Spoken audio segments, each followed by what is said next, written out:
This question is asked by Mira Fickling of the Peterson Institute. Developing country water supplies are under stress, and climate change could exacerbate this problem. NPR recently reported that the Green Revolution in India has already experienced issues with inadequate water supply.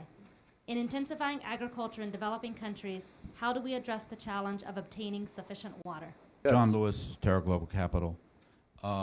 Two quick points. Maybe the time has come to find a new word or redefine productivity with greenhouse gas accountability included.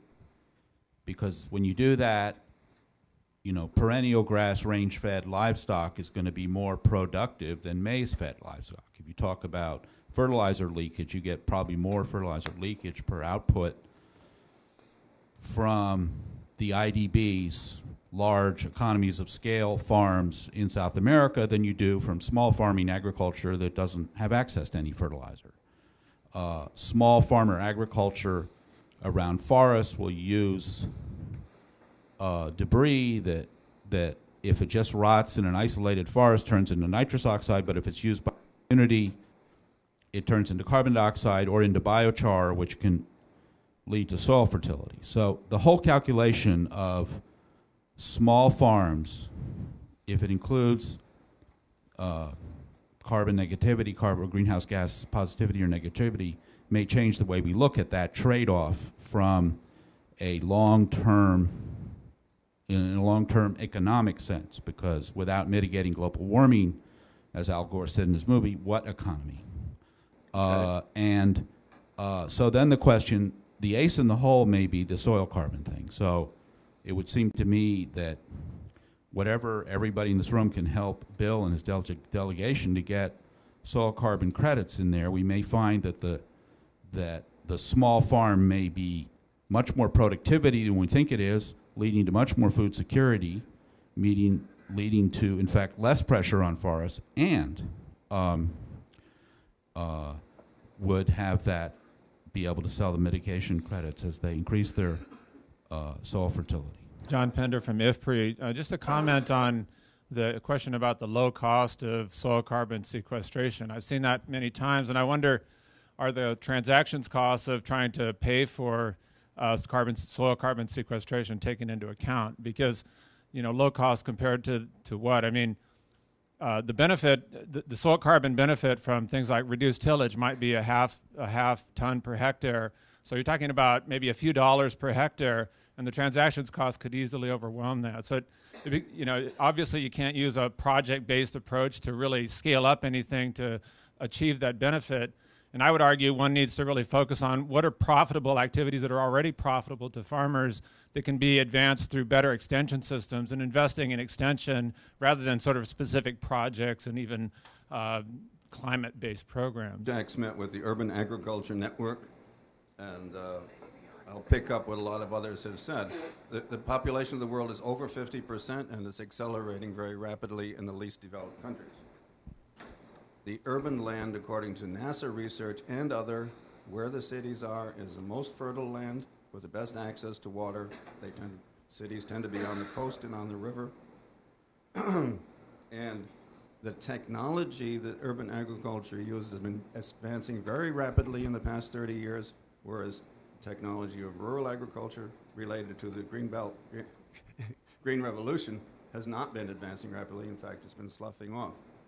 So what the last questionnaire said is that small-scale production, particularly in urban areas, is advancing very rapidly. We've got the technology. We can produce way more per acre. NASA says you can produce 10 times as much per acre as rural. My name is Marsha Brown, and I'm a contractor with the USAID Knowledge Services Center. And the question I had for the panelists was, what do you think the impacts of biofuel feedstock demand will be on the agricultural system? And I don't just mean fuel-based or corn-based ethanol, but things like jatropha, camelina sativa, etc. I'd like to pick up on a comment made by John Penda and also from the panelists, and that regards agricultural extension, the dissemination of information. We noticed about location.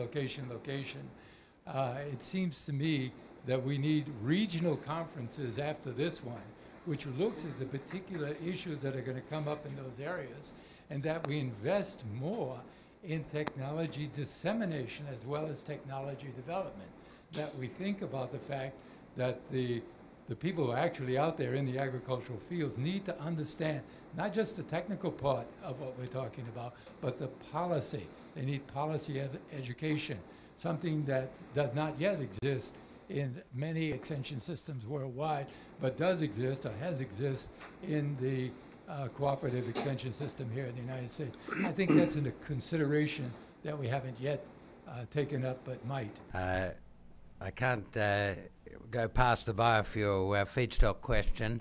The future of biofuels is going to be about, and this will happen through market process if we've got real comprehensive emissions pricing, the use of feedstocks that doesn't draw on agricultural land. My favourite, and there's a lot of research going on at the moment, is algae. It's got a track record. It turned a sulphurous and carbon dioxide full atmosphere into an atmosphere in which animals could live. Through plant breeding within algae, you will be able to get much more productive algae. Even with the run-of-the-mill algae we've got at the moment, the productivity is 20 times as high per hectare as the best land-based.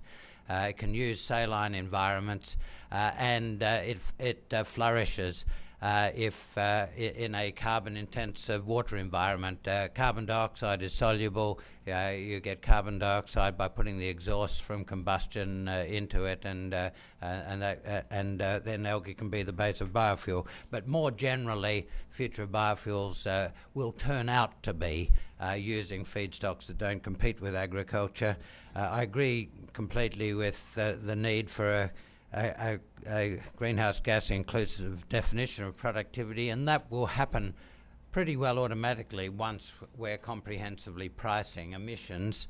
And on soil sequestration, there are many environments in which management of soils and pastures to preserve carbon in soils will actually give you higher productivity, higher economic yields once you've learnt the processes, and that will be the case.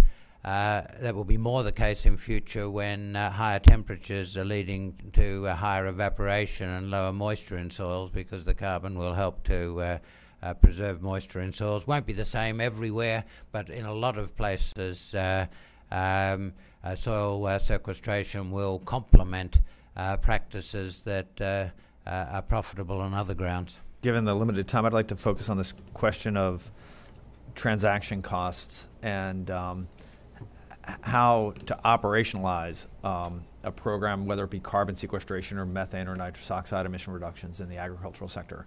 I think it's important for folks to understand the scale at which these activities need to occur if they're going to make a significant contribution to mitigating climate change. We're talking here about millions of tons of reductions of emissions involving millions of acres potentially of either afforestation or soil carbon management or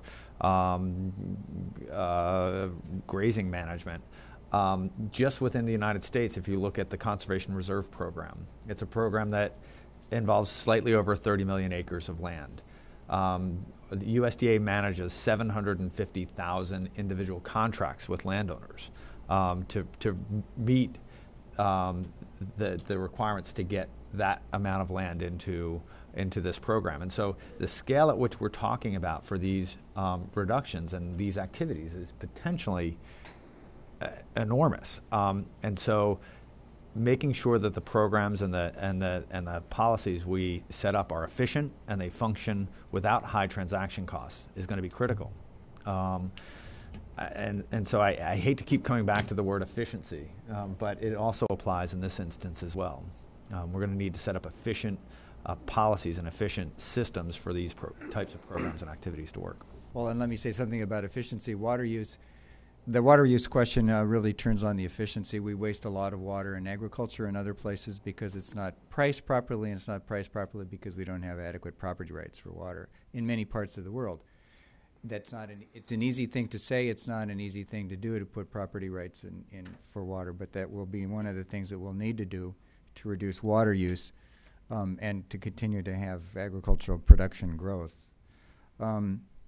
Yet to the question about soil carbon and low-cost soil carbon benefits points to the need to not have project-specific programs, at least all of them be project-specific, but to have sectoral approaches. If you have an extension system which delivers technologies and management practices to hundreds of thousands of farmers, they can often, I won't say always, do it much more effectively than trying to do project-specific things, which run you then into this problem that Bill talks about with the Conservation Reserve. 700,000 contracts, was it, Bill? That's a lot of contracts to deal with. But the other thing is monitoring. I think we can do much better on monitoring of a variety of these things, and so the cost of keeping track of them is much less. I know USDA has been notoriously reluctant to use remote sensing until very recently, but as that changes, and I'm sure it will, especially as if we can ever get our, and I'm going to just name a specific agency in the U.S. government, NASA, to quit acting as if remote sensing is a research tool and instead it's a data collection tool, we'll lower the cost dramatically and we'll be able to do a lot more with that kind of information. Well, ladies and gentlemen, you came in large numbers. Thereby you voted agriculture on the Copenhagen agenda. That will help the negotiators and put them in a difficult situation.